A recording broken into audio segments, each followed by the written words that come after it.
All right, it is 2 o'clock, but we might wait a couple of minutes. See, I'm thinking there might be one or two more that might show up. Otherwise, they'll just come on in. I'll say hi to anybody that's watching this online. We're live streaming on YouTube. So we'll just wait a couple of minutes and then we'll get going. And I should tell you in the classroom too, it's also being recorded since it's being live streamed on YouTube. So there'll be a recording available afterwards. Yeah.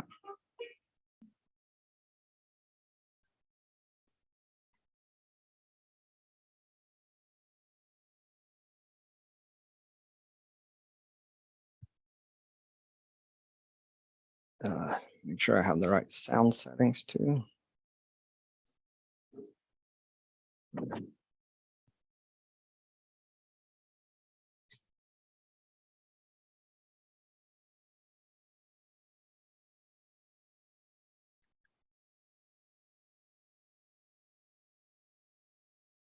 do that. Okay, and for those that are following on YouTube live, there is a chat box there, and you can put in questions. I will check it. I will not be checking it while I'm talking, but when we take a break, we're going to take one break in between, chance for a bathroom break, and then also at the end I will check the questions there and questions from in here in the classroom. So.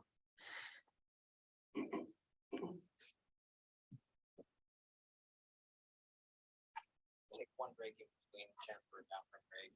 There's that. Okay.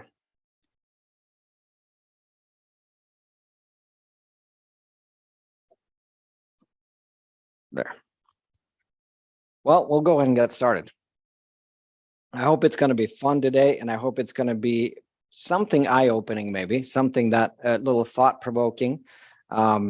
We are going to talk food, but that will be more in the second half. So we're going to start kind of from the beginning and lay a foundation as to why, because we can be told all day long that we need to eat better or we need to do this or that, but maybe go in and lay a little bit more of a foundation for it as to why this would benefit us in these ways. So it's going to be for those that have lymphedema, and for those in here that are going through our clinical program, we think of lymphedema in treatment in 3 phases. It's traditionally always been 2, and that's how we were trained. Was that there's treatment phase. That's where we do all the cumbersome stuff, the wrapping, the manual lymph drainage, massage possibly, and the compression pumps. And the phase 1, we call that treatment phase. That's the goal is simple. We got to reduce the swelling. If there are wounds, we got to heal the wounds. So that's treatment. Then we go into maintenance phase, and that's where we try to keep that swelling down. We're still using a very mechanical approach, right? We're still using compression mostly to keep the swelling from coming back. So we feel like there needs to be a 3rd phase, and the 3rd phase we call improvement phase. So for all these years, we've always said that there's nothing really that can be done to improve lymphedema because it's a chronic condition. They might have been caused by surgery or a degeneration over time, but the damage is done and it can't be undone. Well, there's emerging evidence now that maybe some of that damage actually can be undone through lifestyle. So there's going to be some things in here that I'm going to show you what some of that research is and why we feel like there is more hope than what we have given people before, as far as the lymphatic system actually being able to improve. So that's coming in today. So what we're going to cover today is, first, we're going to talk about why we get sick and possibly overweight. There's no secret that we have a problem in America and in most of the Western world with obesity, and obesity is probably the #1 reason for lymphedema. So if we're going to talk lymphedema, we got to address that, even though it can be an uncomfortable subject. But there are reasons why we have this problem. So we'll talk a little bit about that. But more importantly is to figure out what can we do about it. We can talk all day long about why it is this way, but what's more important is what can we actually do about it. So I hope, if nothing else, that you'll leave today's workshop knowing that something can be done about it. We're going to look at some of the previous results from people that have made lifestyle changes here in the clinic. So the first three there, that's before the break. Then we'll take a little break, and then we'll delve into the nuts and bolts of the nutritional component. So what to eat, what not to eat. So I want you to walk away with something that you can put to use right away today, if you want to just try it on your own. And that's where we'll delve into a little bit about the research about why and how this dietary approach would work, and what some of the evidence, because some of it might be completely contrary to everything that you've believed about food before. For some people, it is. For some people, it's a complete 180 from what we were told for 30 years or more. Then, most importantly, how do we go forward from here? That will be at the end of it. Okay. So, of course, another disclaimer is that I am not a doctor. I'm not a physician or a dietitian. I'm an occupational therapist specializing in lymphedema therapy, and I'm also life coach trained. So I've spent most of my continuing education hours learning both the psychology behind making lifestyle changes, the motivational side of things, but also delved into the low carb, high fat approach as it pertains to lymphedema. But if you're going to make lifestyle changes, it's very important that you talk to your doctor first. So if you make a radical or drastic change to how you eat, that could change how your medications should be prescribed. So we have examples here of patients that have, or you could almost say had, diabetes. They made these lifestyle changes and their blood sugar started getting too low. So they had to be monitored closely by their doctor and gradually come off of their diabetes medication. We have one that has come off completely. She was on 30 units of insulin every day, and she is now on 0. She takes nothing for her diabetes. But they could be dangerous if she continued to take that. And that's not something you want to play with on your own. And we don't give advice on medication. That's the doctor's job. So keep the doctor informed as you do these things. Okay, so let's start sort of real big picture. And I had said we were going to talk about why we get sick. So the CDC has actually done a study on this, a very large study. This is global. So they looked at people across the whole world and tried to answer this question: is what causes people to get sick? And how much do these things affect our health and longevity and how we feel? So they divided it up into these factors: genetics, social circumstances, environmental conditions, behavioral choices, so that's our habits basically, and access to medical care. And keep in mind, this is a global study, so they really could look at people that really have almost no access to medical care, or very limited access to people that have the kind of medical care like we do here in the Western world and in America. And they could compare. So there are a few surprising things here, possibly. So if we look at the colors here, the dark blue is genetics. So that is a big part, 30%. So we can't discredit that. We have to say genetics plays a role. And up until recently, we also had to say we can't do anything about our genetics. We have whatever genes we were born with, we inherited them. So we are going to be more or less likely to get certain illnesses and diseases. But I say more or less likely because there's something called epigenetics, and what they're finding now is even the gene code that we have, they can turn on and off based on our lifestyle choices. So not even that is completely locked in. Just because we have a gene doesn't mean that it's going to be activated. But there is definitely a part of our health that we can't do much about in the genetics. The social circumstances are 15%. That's the red part. Environmental conditions, 5%. So we can say that side of the circle are things that we can't do a whole lot about, and it adds up to about half. So that's good to keep in mind if we start being really judgmental on ourselves or others. If we start to go so far into lifestyle and diet that we start saying that it's 100%, and then we begin to blame ourselves if we're sick. That's not a realistic way to think about it either. 50% of our health we have very little control over. So that's the part we almost like have to accept. But here's the interesting part. That little sliver there, 10%, is access to medical care. And the big purple one, 40%, is our behavioral choices. So if we think about where we put our effort and our money and our time, it's probably a little bit skewed. So again, I'm not here to say that access to medical care doesn't matter. It absolutely does. 10% is a big chunk, and it's worth putting some time and effort into that.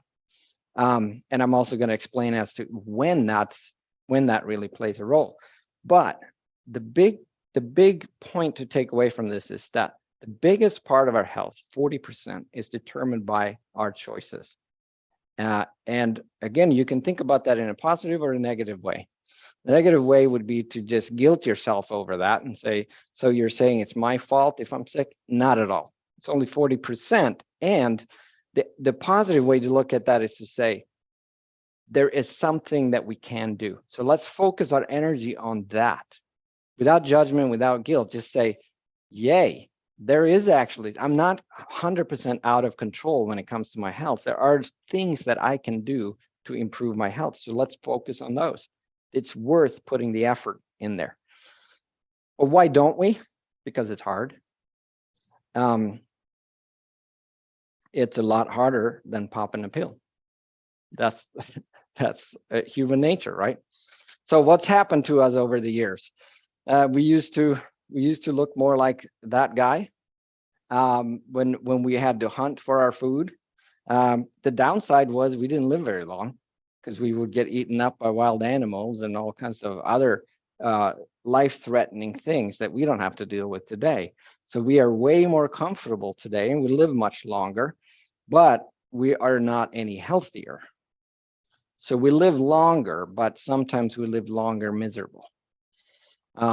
So we have found through innovation, we have found ways to make life more comfortable. It made sense for this guy all the way on the left to try to look for comfort because discomfort killed him, right? He could die from cold, he could die from heat, he could die from hunger, he could die from thirst. We don't have any of those problems today. We've dissolved those mostly in our society. So now instead, comfort's killing us. We have managed to make ourselves so comfortable that we instead end up with chronic diseases and chronic illnesses. We're not dealing with as much with acute stuff. So here, I think, is a disconnect. So we have an awesome medical care system in America and in the Western world when it comes to acute care. If I'm in a car accident and I'm in 3 pieces, I want to be in America, right? They can put me back together as long as we bring all the body parts in on ice, right? It's amazing what they can do. If I'm having a heart attack and I get rushed to the hospital, it's amazing what they can do, how quickly they can get people into surgery, life-saving. We're very good at saving lives. We are not good at dealing with chronic disease. And that's, you don't have to do any big studies to know that. I think most people know that. And in my experience as a therapist, I've seen it throughout the years. When you have somebody that has diabetes, and she tells me that I was in the ER 11 times last year, then we have an elephant in the room, I think. Then we have a problem that's not being solved.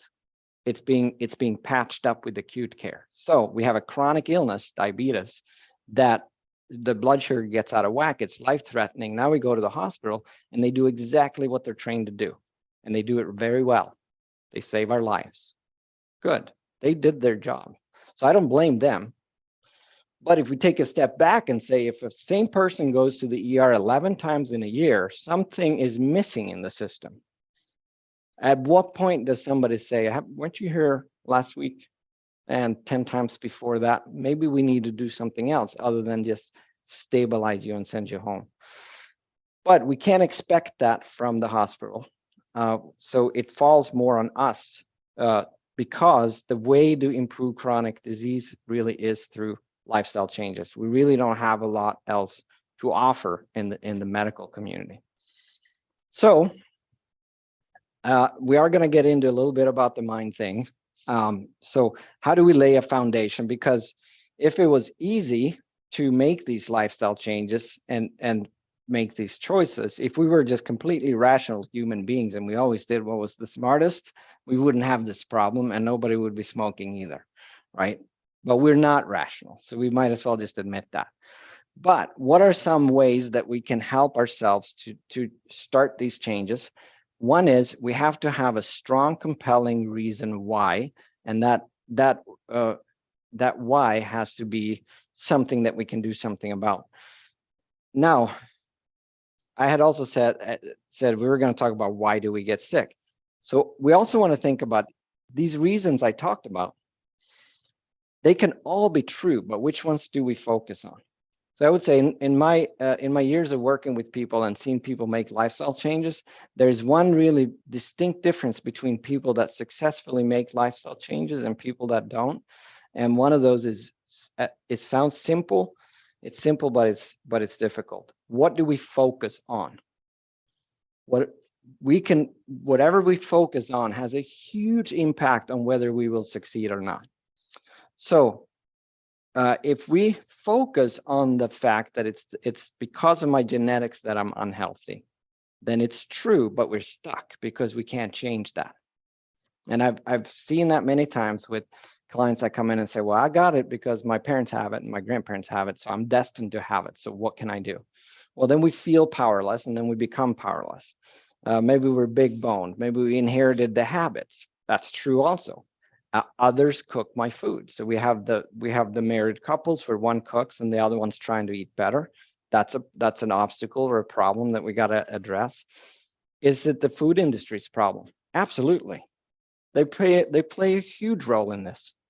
I put a lot of blame on the food industry, and that's a topic for a whole nother day. But what good is that going to do? Are we going to change it?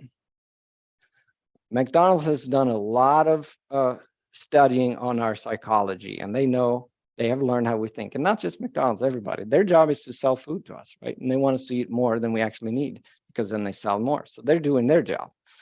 So I feel like we can complain about it. We could start an organization to try to change it, but in the meantime, it's not going to change anytime soon. So in the meantime, we got to be aware of it, of how we are being influenced by it, and deal with it within the realm that we can control. Is it because of lack of willpower? I hear that a lot when I ask people, why do you think that you haven't been able to make these lifestyle changes? And they say, I don't have willpower. I'm not going to be able to go in depth today on willpower, but not even that statement is really a factual, true statement. Willpower is something way more fluid. It's something that can be trained. And I've never met a person that doesn't have willpower. We all have it. As you can imagine, I've worked with many people that are overweight, and I haven't seen people that are lazy or stupid. I'm sorry to use that language, but that is a little bit of the stereotype that is portrayed. Not at all. So that's not the reason. And that's often portrayed to be the reason, unfortunately. Can't exercise because of a medical condition. I do hear that. We tend to accuse ourselves of being lazy. So I just mentioned that. I don't see that as the reason. Or we don't believe we have it in me, or because of bad weather. Now, if we blame these things and we focus on these things, while there can be some truth in those, then because our focus on those things, we stay stuck. So we gotta consciously shift our focus over and over and over again to the things that we can control. So, and then I mentioned we got to have a strong reason why. So we got to believe that it's possible. We got to focus on the right things, and we got to have a strong reason why. So, and and so you can think for yourself, what would be your reason for wanting to make positive lifestyle changes? Well, it will decrease risk factors for disease. That can be a reason. It will improve our immune system. It can help us lose weight. It will improve cholesterol. Those are all good reasons, but they're still not strong enough, because they're still kind of like numbers on a paper. We got to get beyond that. We got to get from the brain to the heart. And when it gets into the heart, then people make lifestyle changes.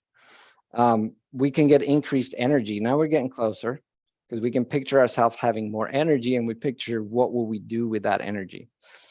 We want to feel better more often, I think can be a strong reason. And what will we do if we had more energy and we felt better more often? What will we do? So now we want to start thinking about the things that we would do if we felt better more often. And I had one guest speaker that came in that had made a dramatic change, and he said, I was a bystander in life, and now I'm a partaker. And then be there for others. So when you think of your reason why, I want you to keep thinking about those things. And usually where you come to, whatever your answer is, if you say, well, why? Well, I want to lose weight, for example. Well, why do you want to lose weight? Well, I want to be able to move around. Well, if you could move around, where would you go? Well, I would go watch my grandkids' baseball game. Now we're getting somewhere. And if we almost get teary-eyed when we think about the reason why, then we have a good foundation for making these changes, because that's what's going to keep us going when the going gets tough. I'm going to lower the temperature a little bit. Seems like it's a little bit warm in here, isn't it? Are you cold? Oh, okay. Okay. Well, I won't bump it down too much then. We'll compromise there. Okay. So you're still with me? Good. So I mentioned so I kind of think of it as there's those three things. We got to have a strong reason why. We got to believe that it's possible. We got to focus on the right thing. So this slide is more about believing it's possible. And doesn't mean that we have to be at the top of the stairs when we start. We start somewhere. And now if we're at the very bottom, I won't do it, then we're not going to start yet. And maybe that's where we're at. Maybe we're still gathering information. Maybe we start gathering information, we start believing it's possible for other people, but not for me. So now we're thinking I can't do it. But then we're starting to want to do it. And then we start getting more curious and we say, well, how do I do it? Now we're starting to gather that how-to information. If we start giving how-to when we're at the bottom of the stairs, that how-to isn't going to do us any good until we start believing that it's possible. So then we might start saying, well, I'll give it a try. Trying is kind of a safe way to do it because we're all afraid to fail. So if we say try, we kind of leave a little room for failure. But eventually we start seeing some success, and then we start saying, you know what, I think I can do it. And then we decide I will do it. And then we're at the top where we say, I did it. I've seen people go through that. So again, let's look at these and think about them. Is this true or false? So now we're looking at our beliefs. Is this true or false? Changing habit would have a big impact on how I feel. Just think to yourself how you believe. What's your belief system about this? Do you believe that changing habits could have a big impact on how you feel? Second one, I'm not able to change my habits, true or false? I don't have the willpower it takes to make changes. How do you feel about that? Do you feel that you have the willpower or not? My conditions are chronic and I cannot improve with lifestyle changes. Is that true or false in your belief? I would like to make changes, but I don't have time. Is that true or false? To try and fail means I'm a loser. Is that a belief system we have? Is that true or false? Or life will be miserable if I give up my comfort. So there could be certain foods or certain things we think we just can't imagine living without them, and life would just be so miserable. Well, the answer to these questions is if you answer true or false on any of those questions, you're right. So these are what we call self-fulfilling prophecies. So if we really want to make these changes, we may have to dig a little deep into our belief system and say, is there a belief system I have that's tripping me up, that's not helping me? And is there an alternative way to look at it? Doesn't mean we were wrong. It just means there may be another way to look at this that would be way more helpful to me. And how do people that do make these changes, how do they look at it? And if we copy them, we have a better chance of doing it. So when we work with lives, I keep using the word lifestyle changes, and that's because it's not just about eating. It's about how we eat, how we sleep, how we manage stress, and our physical activity. Those 4 components are the 4 biggest ones that have the biggest impact on our health. There are others too, like social activity, how much we have fun. Maybe that can all go in under activity. So activity isn't just exercise, but there's a lot of studies too on that. If we have a social life that we're happy with, our physical health tends to be better, and our mental health too. So there are other things too, but these are the 4 big ones: eat, sleep, how we stress, and our activity. So we want to address all 4, but we usually start with food, because that's where we get our best return on investment. If we change how we eat, we're going to change how we feel. So what you can probably also see is how these 4 things affect each other. So how we eat has an effect on how we sleep. It has an effect on how physically active we are. Because if we feel like crap because we've been eating that, then we're not going to be very physically active. We just don't feel like it. So if we eat better, we often end up spontaneously moving our bodies more. And then we end up sleeping better. And then we end up handling stress better. So by addressing one, we kind of address all 4. Same thing with sleep. If we sleep better, then we make better choices about eating. The more energy we have, the more likely we are to cook instead of ordering food out. Our willpower goes down when we're tired. We have better willpower in the morning than we do in the evening. That's proven. So sleep affects all of it. Stress affects all of it. Stress is even tied to weight gain because of cortisol on a hormonal level. It affects how we sleep. It affects all of it. One of the best stress management methods is physical activity. So you can see that's why I use a spiral. So these things affect each other in a positive or negative way. So we can either be spiraling downwards or we can spiraling upwards.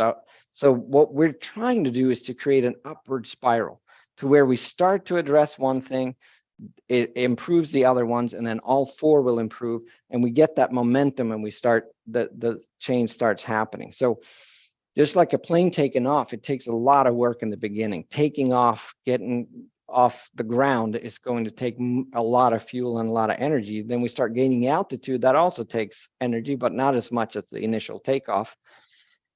But then we start getting up to where we're just navigating and cruising. And that's where we want to be, where we're just doing adjustments. We get off track some and we get back on track. And that's going to be for life. We're never going to get to this point where we're like, I reached it.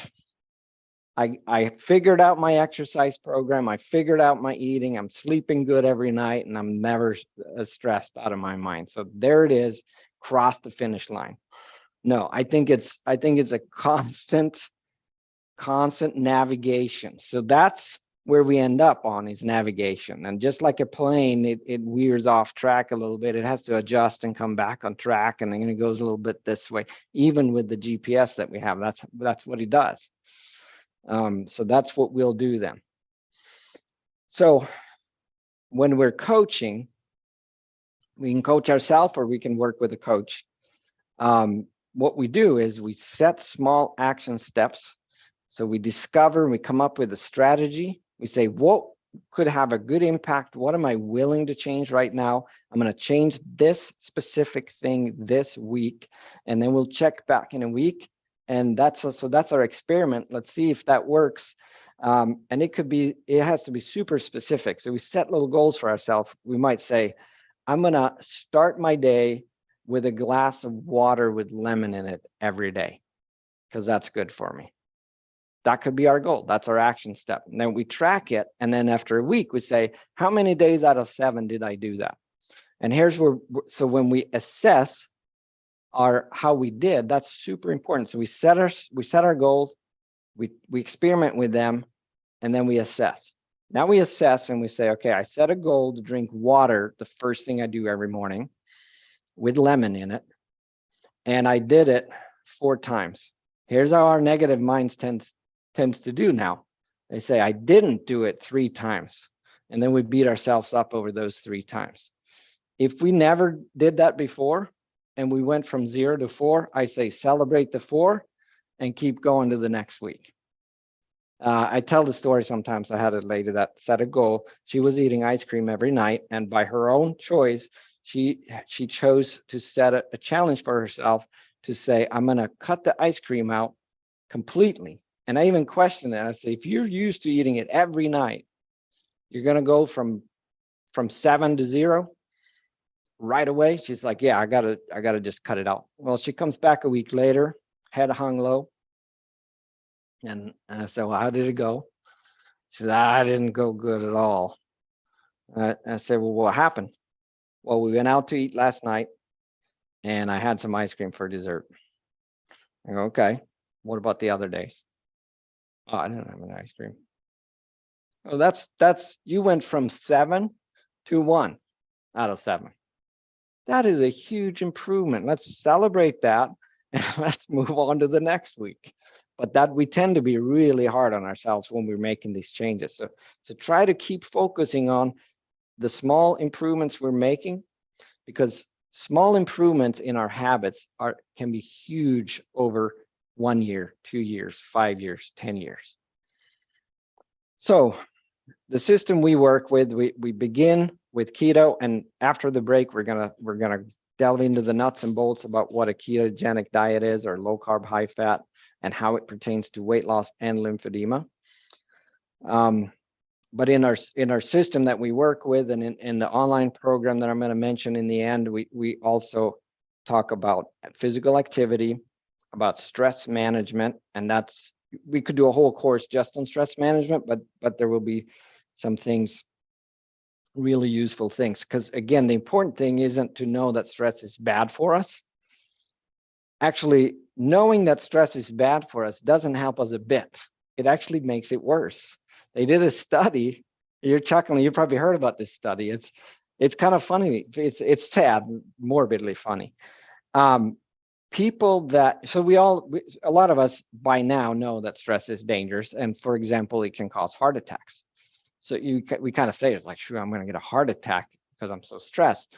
Well, so now we know that. Then they did a study and they found out that people that believe and know that stress causes heart attacks are more likely to get heart attacks than people that are in ignorant bliss.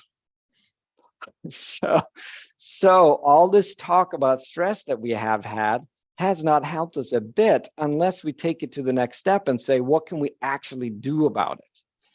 So we can't undo this. So we can't say that the cure is to not tell anyone that it causes heart attacks, because we already know. So that's already done. So now we got to figure out, well, what can we do? And it's not the stress itself that's so dangerous. It's the lack of recovery. It's not the stress necessarily that kills us. It's the unbalance between recovery and stress. Because what would our lives be like if we had no stress? It'd be quite dull. The only way to eliminate stress in our lives is to not care about a thing. And that doesn't sound like a fun life. So because we care about things, we end up stressing about things. So we don't want to get rid of all of those, because they're often the same thing that we love the most. The things that cause us the most stress are the things we love the most. So we don't want to get rid of them. So instead, we want to learn methods to become stress resilient and find a balance in stress. So there are a lot of things to learn about that. That's one of my passions, but time won't allow to delve into that today more than that. And sleeping, we addressed that. Again, there are many things we can do. There's been so much research done, so we can learn and try different things. And then I said, I would mention a little bit about the results from previous classes. So we had we started kind of, I've done coaching individually for many years, but we did a group session here with several classes in 2020. Of course, that was the year of the COVID, so we ended up having to do a lot of it remotely, but then we were able to get some classes back in here. It was a 12-week program. So the online program that I'm going to mention in the end is based on the same program here. So we're not doing it in clinic 12 weeks like this anymore. It's self-paced online now. But these were the weight loss results that we got. So on average, by week 12, when they had gone through and learned everything that's in that program, they had lost between 12 and 15 pounds. But what was interesting to me was, what's more interesting to me is what happens after the program's over. So they went through 12 weeks. Now I did follow up with them once a month, so that helps. And it's not 100% scientific because I don't know what happened to the ones that didn't come for their follow-up visits. And that's true with any weight loss study that you ever look at. Any weight loss study only has numbers on the ones that continued to come. The ones that didn't continue to come may have gained weight when we wouldn't know it. But anyways, so they're always going to be a little skewed in that way. But the ones that did continue to come, what I was really, really happy to see was that they continued to lose weight at the same rate on average without me, or with only seeing me once a month. So that means they were not totally dependent on me for this to happen. They had now started to cruise and navigate. So we did the takeoff in the class. We also measured quality of life, because the goal isn't just to change a number on the scale or change blood work, although that's fun to see, or improve the lymphedema, that's fun to see, but how does it actually affect our life? So we did a 36 question survey with all the participants, and those answers can be narrowed down into different categories like this to see did their quality of life improve. And so when it comes to role limitations due to physical health, so a higher number is better. Before, the average score was 39 and it increased to 75 out of 100. Role limitations due to emotional problems. So they all improved physically, the way they perceived it themselves. They all improved emotionally from 53 to 82 on average. So they felt better. Energy, which is something we all want more of, improved from 45 to 62. And pain improved, meaning less pain, from 48 to 67. So pain, energy, emotional health, and physical health all improved according to the survey. That's worth something. Now, since I'm streaming this, I'm gonna play this video, and I think that's the last thing before the break. But I got to share the sound so that our YouTube followers can hear it also. And you may have seen this, but I'm going to play this. So I have primary lymphedema. So I was born with defective lymph system to my lower body. Well, I was having trouble with my legs. I would be on my feet, for even a couple hours, and they would swell up so bad. Well, I couldn't walk. I would give out of breath. I have COPD, and I have been on oxygen 24 hours a day for a long time. By my 40s, I think it really started to seriously affect what I could do. I just felt like I was a little bit out of control. I'm 80 years old, and I know I can't carry that weight right on and right on. Then when I came across this course that you all were teaching, I have to tell you, I did not think that a diet would affect my lymphedema as much as it did. I was really amazed that, I've lost this weight, and it wasn't hard, 77 pounds. And when my clothes got getting bigger and bigger, and I got littler and littler. About 3 weeks in, we're looking at my foot at the end of the day going, just jaw dropping. And my foot, like I had bones on the top of my foot that I could see. You know, this is something I have not seen for years. I started at 311 pounds. Since I have been on keto and have lost almost 60 pounds, I am hardly ever on oxygen. My legs, you know, look so different. You know, I mean, I used to look like an elephant, you know, and I don't look like an elephant anymore. Now, I haven't worn my stocking all week.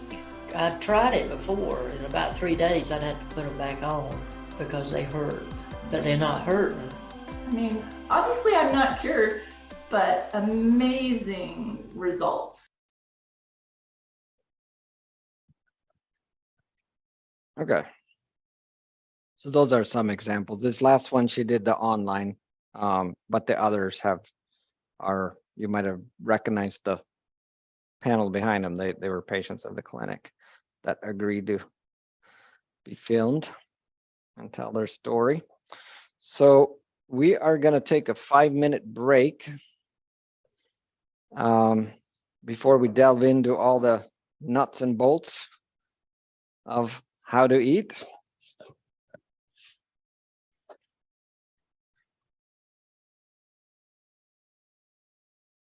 Of course, if you have any questions during the break, or feel free to stretch or hit the bathroom.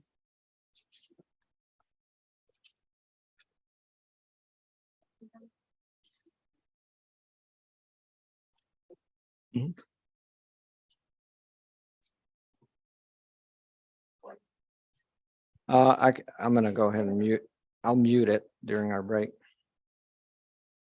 Let's see, where do we do that?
Okay, we're gonna get going again.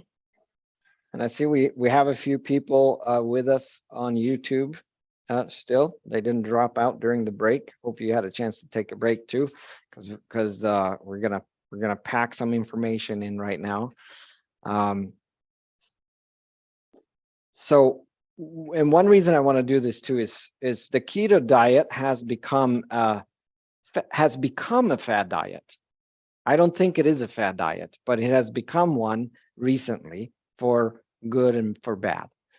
The good is it gets more attention and more people it's going to research it. The bad is you end up with the tabloid version of keto, and now the keto becomes this new cell word that's they slap on every box everywhere, because now everybody thinks keto means healthy, just like pomegranate was for a while, or cranberry, or gluten-free. All of a sudden everything was gluten-free. That had always been gluten. Coca-Cola is gluten-free, but they would put, GF on it and thinking that now that's healthy because at least it doesn't have gluten in it, and then it turns out gluten's only bad for, I guess, people that are gluten intolerant. So anyways, that's my little spill on that. So I'm hoping that even in this short little workshop, I can clarify a little bit about what keto is. It is definitely not a fad diet because it's been around since the early 1900s. It's been used to treat epilepsy in children since the early 1900s, and it's still used that way. That went away somewhat when drugs came out that were able to also treat seizures in children with epilepsy. So now it's only used for children that are resistant to those drugs. And you can see that on the Johns Hopkins website where they actually mention that as a treatment option when drugs don't work. I can see that for a parent trying to keep a child under 20 grams of carbs every day, it's a challenge. So if somebody's got a pill and say, well, you can do away with all the carbs, or you can take this pill, most people are going to choose the pill, right? Because of convenience. So we're going to talk about what to eat, what not to eat, and why and how it works. So again, if you make these changes, make sure you keep your doctor informed, because it may change things. And also, if you make a rapid change, and you after this workshop goes straight down to 20 grams of carbs per day, that is a stressor on your body. Any change is a stressor on your body, and you could see some side effects and things. Now I'll tell you what those could be as your body's getting used to it. But I already mentioned why we begin with food, because I believe we get the best return on our investment there. We get fastest noticeable results, and when we start feeling better, then we can start addressing physical activity and stress. There are cases where I feel like, now we got to start with the stress, especially for stress eating a lot. Then we could address the stress first and then go to the food. So, but most of the time, I think food is the best. Okay, so I'm gonna get a little nerdy for a while and get a little scientific, because we are talking about lymphedema. And I want to make a little case, or at least kind of show you what's emerging here on the keto diet, or low carb, high fat. It has different names, and lymphedema. And this is one of in our little world of lymphedema, to me, this was just really exciting, even though it's done in animals, and it still is very, very promising. So what this Melissa Garcia Caballero, she's from Spain. She's a scientist there, and she what she did was she took a bunch of mice, and she created lymphedema in their tail. So and the way she did that was that picture up in the right hand corner. Let's see. Oh, sorry. I thought I was going to zoom in, and that did not happen. So I have primary lymphedema. So I feel like my elementary school teacher when trying to show a video. Right? So let's go back. So I'm not going to try to zoom it in, but up in the right-hand corner, you have two mouse tails. And what she did was she created a little scar in the mouse tail. So that's similar to someone who for example, I've had surgery after breast cancer. So you take the lymph nodes out here, that creates an obstruction in the lymphatics, so the arm swells up. So here we have a mouse tail. There's an obstruction in the lymphatics created by surgery. So the lymph isn't flowing across the scar very well, so it ends up backing up. So you can see the swelling in this mouse tail on the left. The mouse is up top and the tip of the tail is down at the bottom. Now, these pictures are after the mice had been on 2 different diets. The ones on the left ate a chow diet, which is carbohydrate based, more like what we eat, most people eat. The one on the right were fed ketones. That's what comes from fat, when we eat fat. And when we don't eat a lot of carbs, then we develop ketones. So they fed ketones to the mice on the right. You can see where the scar started healing up. You can also see that there's less swelling, and there's pictures here too that are like a cross section of those tails. You can see the difference in the swelling. But here's the really cool thing. What happened? Why did the swelling go down? We had the same damage to the lymph vessels on both mice. Why did it go down in one? The ones that ate ketones grew some new lymph vessels across the scar. We had always said the damage is done, it can't be repaired. And here they're growing new lymph vessels across the scar, and the existing lymph vessels started pumping fluid faster and better. So in other words, the lymphatic system got healthier in the mice that ate ketones. The mice that ate sugar or carbohydrates, their lymphatic vessels decreased in efficiency and function and took more damage. They got more damage because when you have a lot of swelling, that alone causes more damage and inflammation. So huge difference in the two. So what if we could do that in humans? And this Melissa has worked together with a scientist in Belgium, I believe, and they've actually had people with breast cancer go on a keto diet, and they're seeing similar results. So you go from lab to humans. That's usually how things go. So it's just emerged. So we can say it's emerging research. It's starting to show the same with humans. Now, how can we then go and create a program based on emerging research? It hasn't been through real big, large populations of lymphedema patients and all this. Then we have to decide, is this safe? We're not introducing a drug here. We're talking about food, and we're going to eat anyways. So is it safe? And I think when we look at the literature on the safety of a ketogenic diet, Dr. Westman, who is here in North Carolina at Duke Lifestyle Medicine, has published lots of articles. He's done his own research, and he's also compiled a lot of the research. And I've listened to him at a couple of conferences, and I know in one conference he said, if the keto diet had to be approved by the FDA based on research, it would have been approved many times over. It has way more scientific backing on safety and efficiency than most drugs on the market. That's what Dr. Westman claims, and I believe it. He backs it up with quite a lot of references. Sometimes in his conferences, he'll outline the research on the two different dietary approaches, which is low fat, low calorie versus high fat, low carb. So that's a really good book if you want to read about it, End Your Carb Confusion. And for you guys that are local, I still sees patients too. So if you want like a second opinion from a doctor that understands this approach, he's right there at Duke. There's a few months waiting to get in to see him, but he does see patients.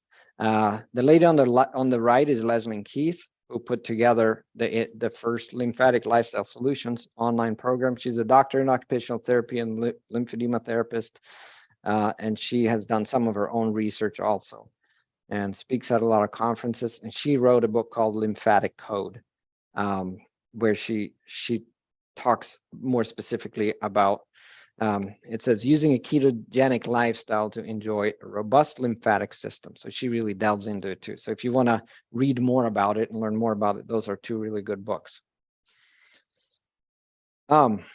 So how can eating more fat and less carbohydrates be good for you? So just to get an idea of what a well-formulated ketogenic diet looks like, and I think of this as a phase 1 keto diet. When you really make the shift, you actually eat 70% of your food in fat, 10% carbs, and 20% protein. Now, the protein-fat ratio isn't crucial. The most important part of this is to cut the carbs. You cut the carbs and you replace it mostly with fat, because you don't want to go hungry. The fat's the energy, the protein's your building blocks for cells and muscles, and carbohydrates is basically pleasure food. The best form of energy is fat. So what happens in our bodies when we eat? So those are the 3 different, all food can be broken up into those 3 macronutrients. They're either carbs, protein, or fat. Most foods are a combination. So when we eat mostly carbohydrates, what happens to our blood sugar? It spikes, and then the body releases insulin because it knows that we got too much sugar floating around in our body. So insulin's job is to take that sugar and turn it into fat. That's one of the things that insulin does. So he takes the extra sugar that we're not burning at the time, because we can't store blood sugar. We have to store it as fat. So it has to convert to fat in order to be stored for later, so that to keep our blood sugar at a healthy level. So that's what insulin does. Our pancreas produces insulin, it drops the blood sugar, but it doesn't do it with a very fine-tuned instrument. It does it because it's dangerous with high blood sugar. So you kind of just, let's get that down. That's really high. And then it gets too low, and then we get hangry. So if we start the morning with carbohydrates, we're going to ride this roller coaster all day long. We're going to spike our sugar, it's going to drop, and then we're going to crave more, because the body's going to say, I want more of that, because now I'm not feeling good. And then we eat more carbs and it spikes too high, and then it goes too low. So we're riding this roller coaster and doesn't feel good. Protein increases blood sugar a little bit, but as you can see, nowhere near like carbohydrates, and then it drops a little bit. Fat is almost a flat line on blood sugar, but it gives us energy. It gives us energy in a different way. So one way to think about the difference, if we think of food as energy, then picture we're trying to heat our house with a wood stove. Trying to keep the house warm with carbohydrates would be like stuffing it full of papers and twigs. What would happen? We will get a burst of heat, and then it will get cold. And now we're like, oh, it's cold, stuff some more in. Maybe you have a family member that does that in the car, right? I'm cold, full heat. I'm hot, full cold. And you're like, can you put it somewhere in between? So that's what carbohydrates do. Fat, if we compare those two, because those are the 2 main energy sources. Fat is like heating with hardwood. You put a log in, and it keeps a nice steady flow of energy. It's a slower form of energy. It's not as combustible, but it's a much more even. So we have a much more even energy flow. And that's why people that end up making the transition usually stop snacking. People ask me, well, what kind of snacks can you eat on the keto? And I say, you can play around with some keto snacks for a while, but you're going to stop eating snacks, because you're going to be full between the meals. You're not going to want them, because you're not going to ride this roller coaster. I have people that will skip a meal and just eat 2 meals a day. They end up intermittently fasting just because they're not hungry. Insulin resistance, I'm not going to get in real deep into that. A really good book on insulin resistance by Dr. Ben Beckman is Why We Get Sick. But I know we're talking lymphedema, but diabetes is so common in America and so common among our patients that I do want to mention that. And diabetes isn't the only thing caused by insulin resistance. So I'm going to try to explain this shortly, but you can read more, because this explains a lot about the problem we have in America with chronic illness. Insulin resistance may be one of the root causes for most of the problems that we're experiencing in America. So here's what happens. We eat a lot of carbs, and we do. From the time we stop breastfeeding, we're fed carbs, with the spoon.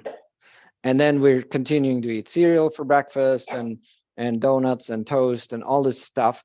So our blood sugar continually spikes and our pancreas continually beats it back down with insulin. Well, you can keep doing that for so many years, but after a while, the body gets a little tired of that. And it starts becoming almost like immune to the insulin. That's insulin resistance. It's like if we take a drug every day, after a while, we need to double the dose to get the same effect. Coffee, nicotine works that way too, right? Everybody starts out with just smoking a little, and then they need more, and then more and more and more. And pretty soon it's 2 packs a day. Why? Because the body has become resistant to that nicotine and needs way more to get the same effect. The same thing happens with insulin. So we weren't designed to have a constant flow of insulin to keep our blood sugar down. So our bodies, on a cellular level, our cells start to become resistant to insulin. So now the pancreas has to produce twice as much. So the top one here is insulin. So in order to keep the blood sugar down, the body produces more and more and more and more insulin, and it needs more to keep the blood sugar down. And then we cap out. We get a point where the pancreas is producing insulin at 100% of its capacity, and it's still not enough. Then you see the bottom line all of a sudden starts to go up. That's your blood sugar going up. Now our lab results begin to show it. 20 years that it might have been going on, but the lab results won't show, like the A1C won't show anything until we're at the point where the pancreas cannot produce any more insulin. We're so insulin resistant that it can't keep our blood sugar at a good level. Then it starts to show. The problem may have been going on for 20 or 30 years, gradually getting to that point. So what if we could catch it sooner and we could stave off diabetes? But it's not too late. We can reverse insulin resistance and go back to becoming more insulin sensitive. And that's how diabetes is reversed. That's why we have seen people in here reverse diabetes, because they have become more insulin sensitive. So of course, at some point, the pancreas starts to get wore out. So now the top capacity of the pancreas starts to go down also. So now you see that line going down. That's going to bring the blood sugar up even more. So when the body can't produce enough insulin to keep us at a safe level, what do we need to do? How do we treat that? We need more insulin, right? So now we need to inject insulin in order to stay alive. So what caused the problem in the beginning was too much insulin over too long of a time, caused by too many carbs. The way we treat it in an acute care model is with more insulin. The very thing that caused the problem in the first place. Now, am I telling people not to take insulin? Absolutely not, because you might die. So we got to have the acute care. But in the meantime, what if we could improve insulin resistance or improve insulin sensitivity instead of just adding more insulin to a problem that's been going on for that long? This is really the groundbreaking thing that can be so life-changing once we realize that. So that's another slide to explain insulin resistance. High carb diet, constant high insulin demand, pancreas produces insulin, insulin receptors become resistant, and that causes us to be hungry even though we're carrying a lot of food on our body. So what are some other things that are caused by insulin resistance or correlated, goes along with insulin resistance? Type 2 diabetes, of course, obesity, heart disease, stroke, migraines, dementia, osteoarthritis, polycystic ovarian syndrome that causes infertility, fatty liver, arthritis, Alzheimer's disease, erectile dysfunction, sarcopenia, and high blood pressure. Those are some pretty good reasons to be concerned about insulin resistance. Now, why don't they check on insulin resistance? Because there isn't an easy blood work and there isn't a pill. Metformin does work on that level. So metformin is a pretty good one. That's why they often start with that. It actually increases insulin sensitivity. Okay, so that was that on insulin. So read more about insulin resistance. That's really interesting. It can be really inspiring for learning why cutting carbohydrates is a good idea. We were told to cut fat. Fat is bad. Fat causes heart attacks. Fat is, if we eat fat, we become fat. It's an pretty easy sell, right? Same word. When were we told that? End of the 70s. This is the obesity curve in America. So they felt that they had enough evidence to go out in the public and give us the food pyramid and say, cut down on fat and we'll all be happier. And here's the result of that. You can see the extremely obese curve here is black and the blue is obese in America. Now, I grew up in Sweden and I remember the food pyramid.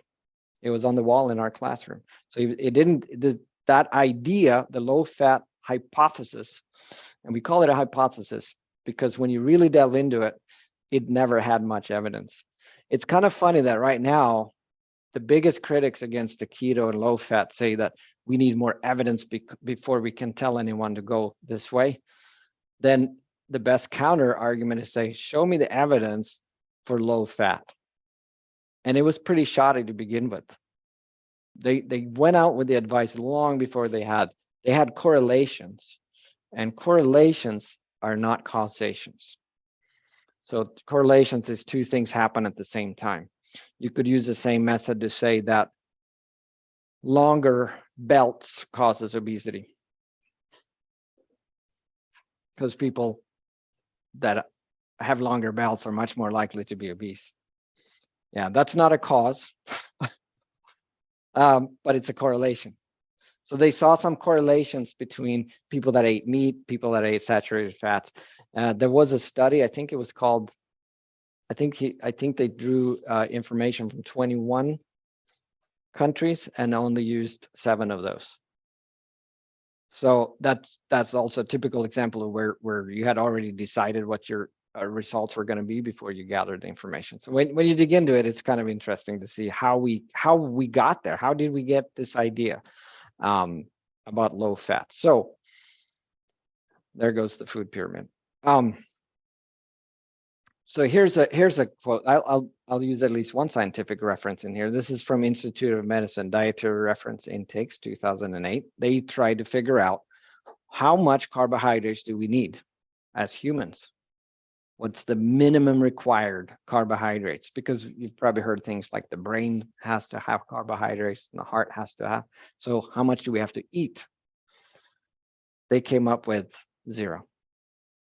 We can live on 0 carbohydrates. And there are groups of people in the world that have done that, like the Inuits. They could live on 0 carbs, and on Greenland or, where it's winter all the time, nothing grows. So they eat seal blubber and fish and lots of saturated fat and have no diabetes and no heart disease and all these problems that we have until they started eating Western food. And then they got all the problems that we have. Again, that's correlation, but it also shows that if the hypothesis was true that eating fat is what causes this problem, then that group of people should have had all those problems, and they didn't at all. And they knew that back then too. But that's what they found out, is that we can do just fine on 0 because our liver can create glucose. It's true that the brain and the heart needs glucose, but our brain can create, our liver can create that from protein. So we have to eat protein. We cannot live without protein. We cannot live without fat. There are essential proteins, there are essential fats that we cannot live without. We can live without carbohydrates. There are no essential carbohydrates. So when we eat, so carbohydrates reduces insulin levels, decreases blood glucose levels if we cut those down. If we eat more fat, we get full and we stay full longer. It improves brain function. That's been proven. Improves skin condition. It does a lot more, but those are some examples. Protein is good for developing muscle, hair, repair tissue, wound healing, all of those things. And if we don't need it for that, the body can use it as energy and it can turn it into glucose. So basically what we're trying to do here is to switch our fuel source. So we have been used to running on glucose.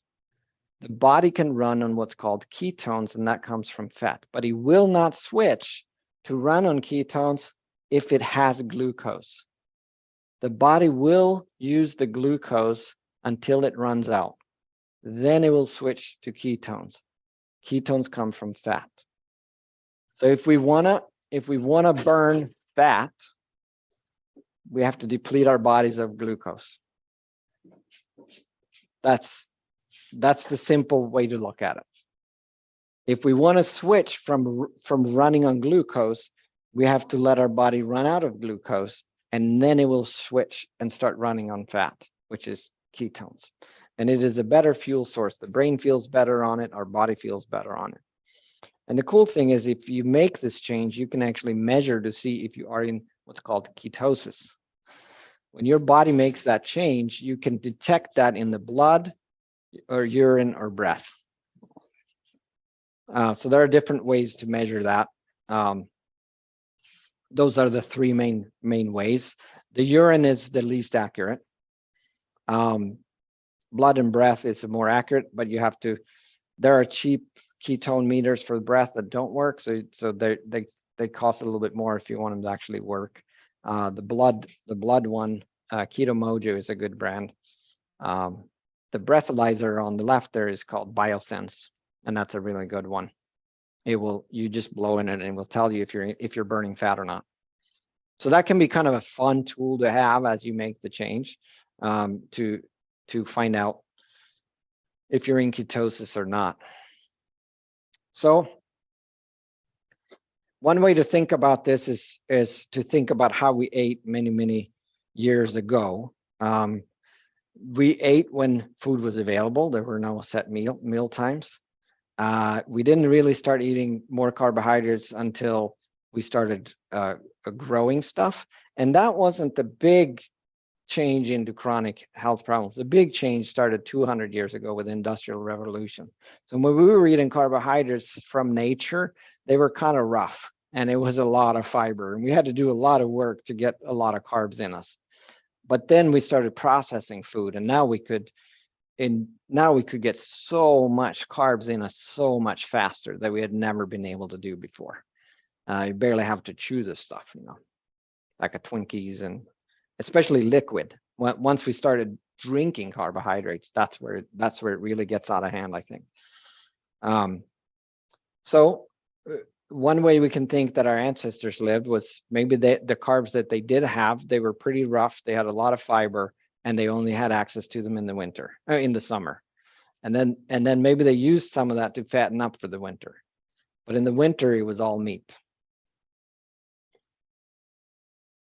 I'm going to address some of the things that you may hear or have heard about the keto diet. One is, some people are worried about something called ketoacidosis, and they say it's dangerous to do the keto diet because you could get into ketoacidosis. Ketoacidosis, so I mentioned that you can measure your blood ketone level. If you go, when you wake up in the morning, you're probably about 0.3. You're trying to get into 0.5 up to 3. When you're on the ketogenic or low carb diet, you're in nutritional ketosis if your blood shows between 1 and 3, or 0.5 to 3. That means you're burning fat. You're in ketosis.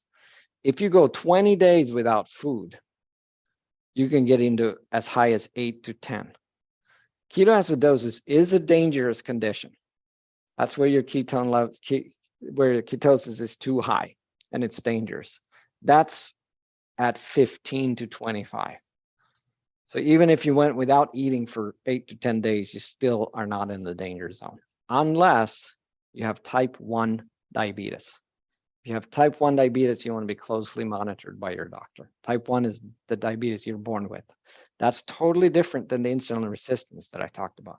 Type 1 means your pancreas wasn't working good to begin with when you were born. And that's totally different, and then you need to be monitored. Those are the ones that would worry about the ketoacidosis. So for most of us, not a problem. Cholesterol, that question came up during the break, and that's good. Here's usually what happens when you cut the carbs really low, you eat more fat, even saturated fat and animal-based fat. This is usually what happens to cholesterol. Triglycerides goes down, and I've seen some fantastic drops in triglycerides in our clients here. For most people, so lower triglycerides is pretty much across the board. If they were high, they come down because triglycerides are formed mostly by fructose. So it causes fatty liver, non-alcoholic fatty liver. And then for most people, the LDL goes down, and I've seen that, but I've seen a few where it's gone up on the keto. I'll get back to that. For most people, HDL goes up, and that's a good thing. That's what they call the good cholesterol. The other thing we can see in lab results is decreased C-reactive protein. That's a marker of inflammation. So going low carb lowers inflammation, and that's good for just about everything. Anything that ends in itis is inflammation. So that's where you can, and that's where the diet can be real helpful for that. And this one's almost obvious, but we see blood sugar go down. We see HbA1c go down. We've seen that a lot. I was going to get back to the LDL. There are for some people, the LDL goes up, and that spooks the doctor sometimes. And sometimes they even say, you got to get off the diet because your LDL is high. I would get a second opinion if that were to happen, because for some people, the LDL goes up while they're losing weight because they're losing weight. So, and I'm pretty sure the doctor wants us to lose weight if we're overweight. So the other thing is, not all LDL is bad. It's a broad brush to talk about LDL as one thing. There's good and there's bad LDL. And what they're saying is, if you're doing low carb, high fat, it's not the bad LDL that goes up. So it's usually not something to be concerned about. If you really want to deep dive into the science, the book on the right, Good Calories, Bad Calories, it's thick. And he spends half the book going over the research about the low fat hypothesis, and the other half going over all the research basically from the early 1900s about the low carb, high fat, and he compares the two. He did an enormous job putting all that together. So that's if you really want to have like a reference. Another good question would be, will I get all my essential vitamins and minerals and antioxidants? So we've been told to eat fruits and vegetables, and there's still some vegetables you can eat on this, but when you're making the transition to really get into ketosis, this is weird to say, but you will have to cut out fruit to begin with. Once you get into phase 2, when you reach your goals, you can start introducing maybe a serving of fruit a day. But the problem is, it's not that fruit is bad for us. But I think if we're insulin resistant and we're overweight and we're heading towards diabetes, then we got to cut out all the sources of carbohydrates we can. So fruit would be in that category too, because we want to make that switch into ketosis. That's why. So if we're not eating fruits, are we getting enough vitamins? And what the research is showing is yes, especially if we eat animal-based products, because they are loaded in vitamins and minerals.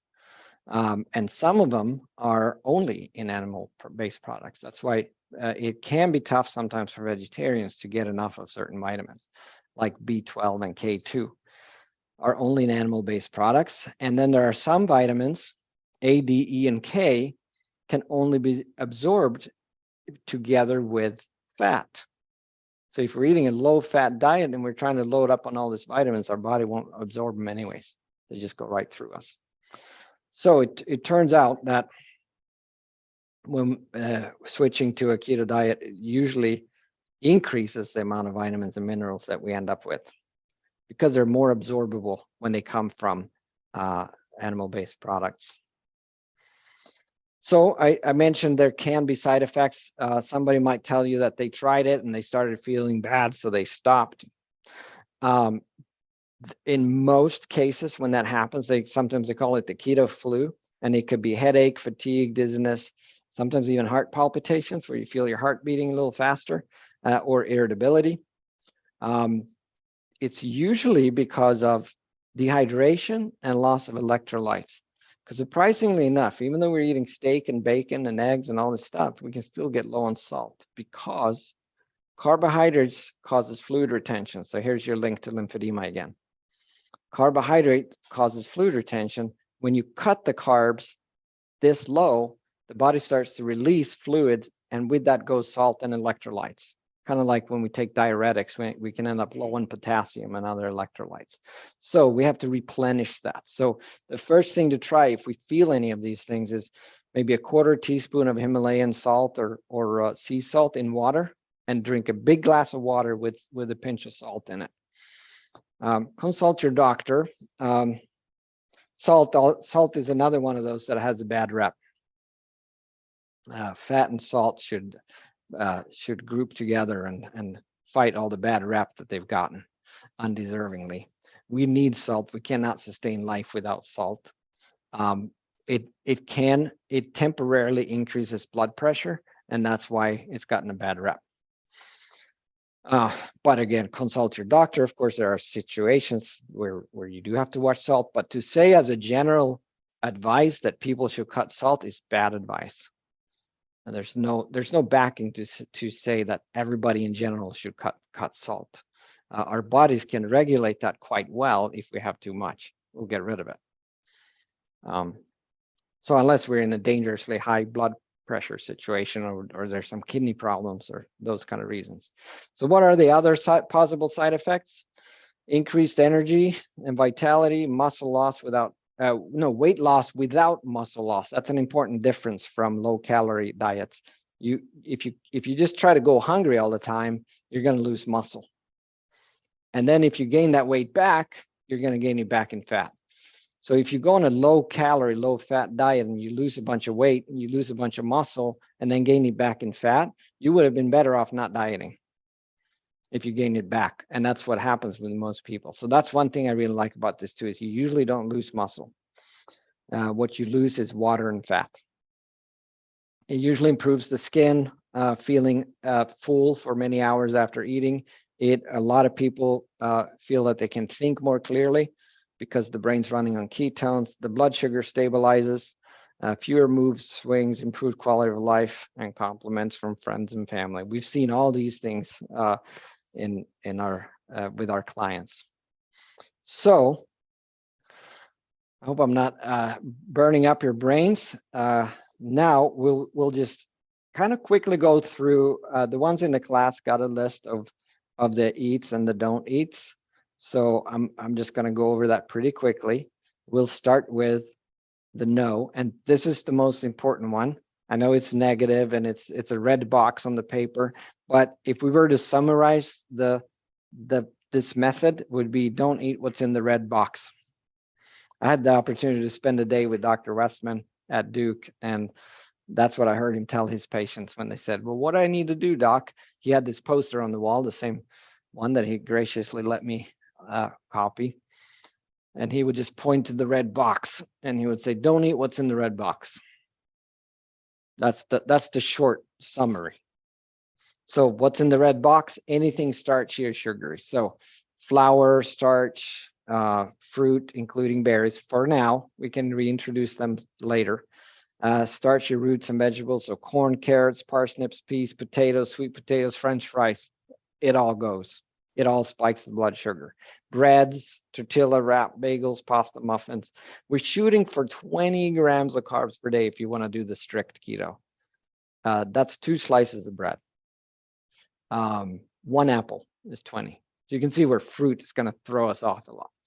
Grains, so we basically avoid all grains. Rice, beans, it doesn't matter if it's whole wheat, whole grain, whatever. We just avoid all of them. So crackers, potato chips, tortilla chips. And then, of course, all the sweets go. Milk, ice cream, and flavored yogurts. Watch out for those. We can do dairy, but now we can do butter, heavy cream, and not the low-fat yogurt, but go plain, not the sugar yogurts. So those are dairy products that we can use. Heavy cream makes just about anything better. So that's a secret ingredient in the cooking. I mentioned I'm from Sweden, so my Swedish grandmother, I would see her with a jug of heavy cream in the kitchen, always pouring it in whatever she was cooking. And that's one reason her food was so good.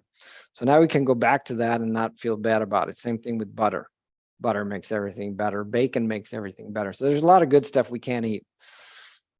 So fruit juice, we want to avoid. Beer, wine, hard liquor, we want to avoid. Honey, white sugar, so all the sweet, maple syrup, molasses, corn syrup, ketchup, sweet relish. And nuts we want to be careful with.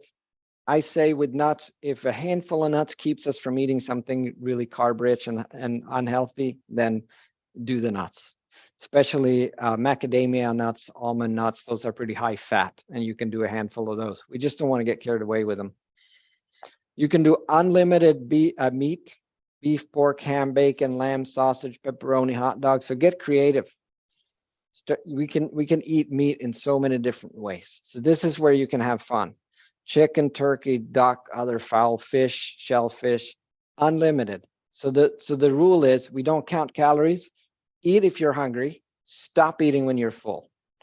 Don't eat if you're not hungry, even if it's 12 o'clock and it's lunchtime, but you're not hungry because you had a nice fatty breakfast that you're still full off of. Then delay lunch or skip lunch and eat supper. And we end up losing weight. Eggs are good. Eggs are superfood. That's the one that's gone back and forth over the years. And that's the one where everybody gets like, they just roll their eyes like, really? I mean, the egg thing has gone ridiculous, but now it's gone full circle and we say it's superfood.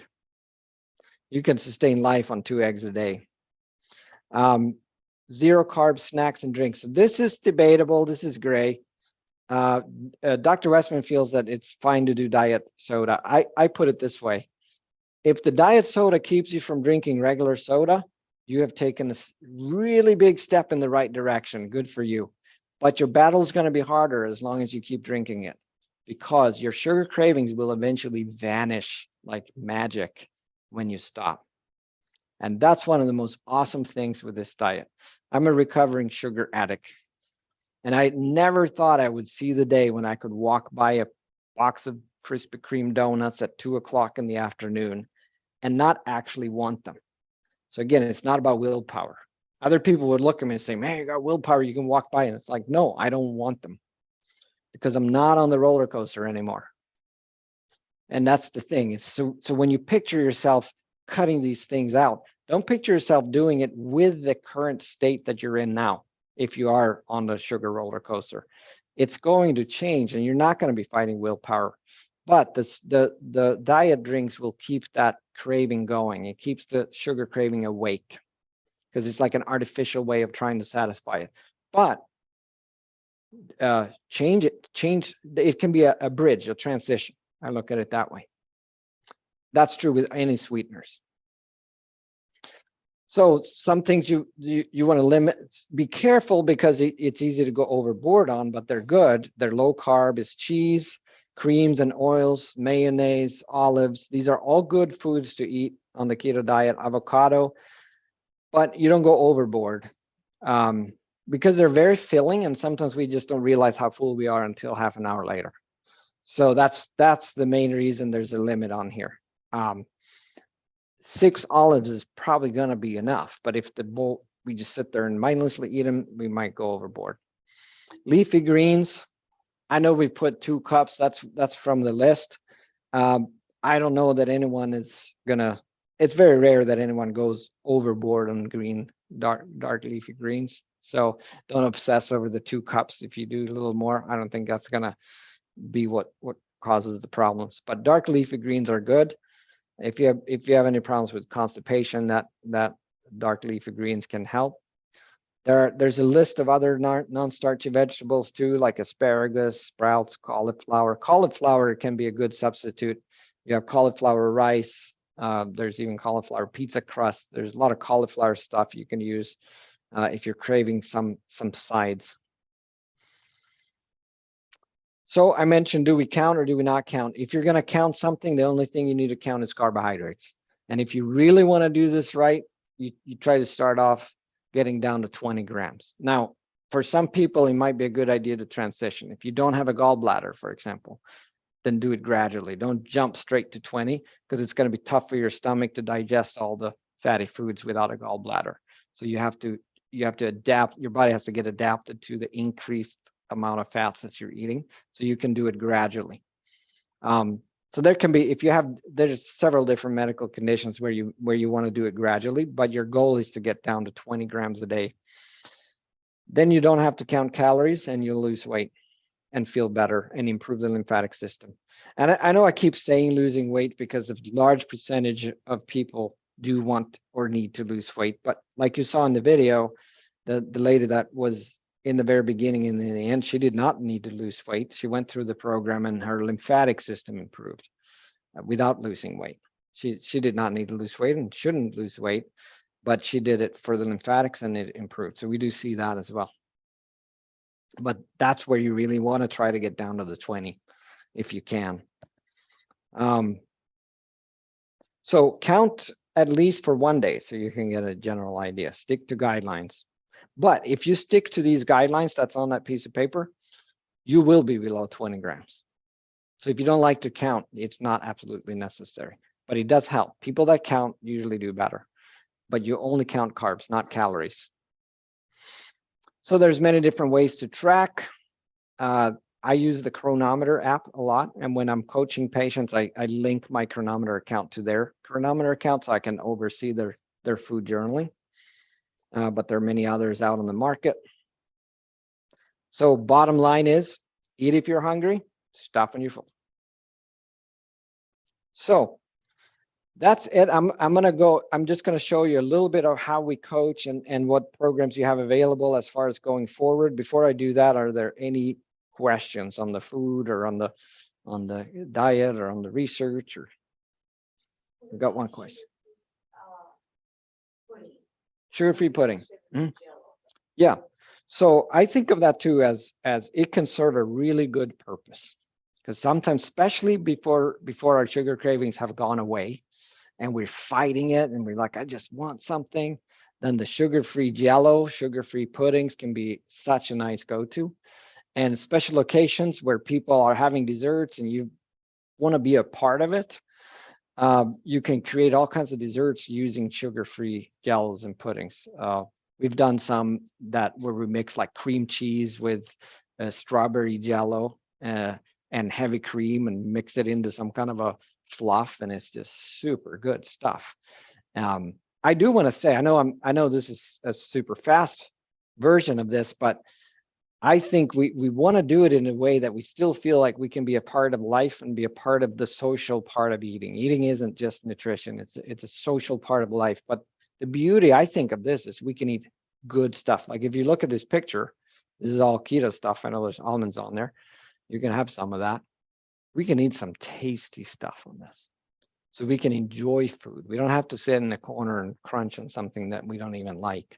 And when you start experimenting with recipes, if you try something and it's not good, if it says these are keto brownies and you try them, they're nothing like brownies, throw them out and don't ever bake them again. Because we got to enjoy what we're eating. But I think there's plenty enough options to find stuff that we can enjoy. Yeah. Did I answer your question or did I get sidetracked?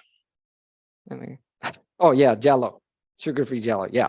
So I think, again, you don't want to make it a habit where you're having it all day long, and because then you're going to start craving sugar and it's going to be hard to fight. But use it as a special treat and use it as a transition and special occasions for desserts. Absolutely. I've had many clients that have used that. Okay, any other questions? So different ways to do this. You can do it yourself. I do coaching, individual coaching. This is not, I don't bill insurance for the individual coaching. So if you're interested in that, we can schedule a time that I won't bill for, and we can just meet and go over the different options. But just to get an idea of how I work with a client is, there's different packages, but the main one is I take somebody on for a year, and it's about 20 sessions. That's why it's called 20 to 2012. So it's 12 months, 20 sessions. And we start out once a week to start making all these changes. We can meet in person or remotely. You also get the online program, the 6-module lymphatic lifestyle solutions program. So you can watch videos at home. You get a smart scale that you step on, and it actually doesn't just measure weight, but it measures body composition. So you can see body fat, muscle, and water, and it will actually measure that. I can also do that here in the clinic for those that are local. We can email with questions in between the sessions. I can help with food logging. You get access to the chronometer Gold that I can oversee. The scale I mentioned also hooks up to Wi-Fi, so I actually get all that data, so that we use that in the coaching. I also actually just introduced a new thing. It's not on here. It's a little heart monitor that you wear for a few days, and that measures sleep, stress and recovery, and exercise. So the other 3 components can also be quantified with this thing. It's a pretty cool thing, and I'm just waiting for mine to come in this week, but that will be included in the year coaching. So we can really address those other 3 areas along with the food. You get a ketone meter, the breathalyzer, and all of that is included in the year coaching. So those are the packages. So if you're interested in that, just schedule a time with me, and we can go over your situation individually and see what would be the best approach for you. But then if you want to just do it pretty much on your own, I mentioned that me and Leslyn have put together an online version of the program. So you have a little flyer with the QR code where you can go and find that. And it's a 7 module program that addresses all these things. So you learn about the keto, you learn all the other stuff. It's me and Leslyn teaching the classes. You do them at your own pace. They're video based, but you also get tools and printable materials and stuff. And once a month, we do a live Zoom meeting with members only. And you have access to a community that's also members only, where you can ask questions, and both me and Leslyn are on there answering questions. So you do get some coaching, but more in a group format once a month. So you're mostly on your own with that program. We call it a self-pace, but you can get some community support from the other people that are taking the course, and that's just $49 a month. And you can do it 1 month, or however, you can cancel anytime. There's no contract on that. So you can get access to all of that for 1 month for $49, or keep going with the monthly live sessions and all that. So those are, oh yeah. And I believe that's it. Any questions from in here? I don't see any questions on the live chat on YouTube. Otherwise, I'm gonna go ahead and stop the live feed.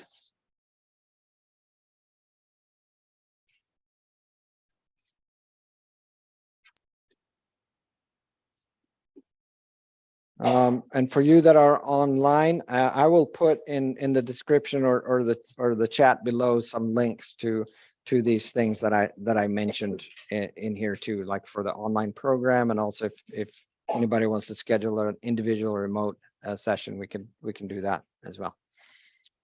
All right, appreciate everybody coming.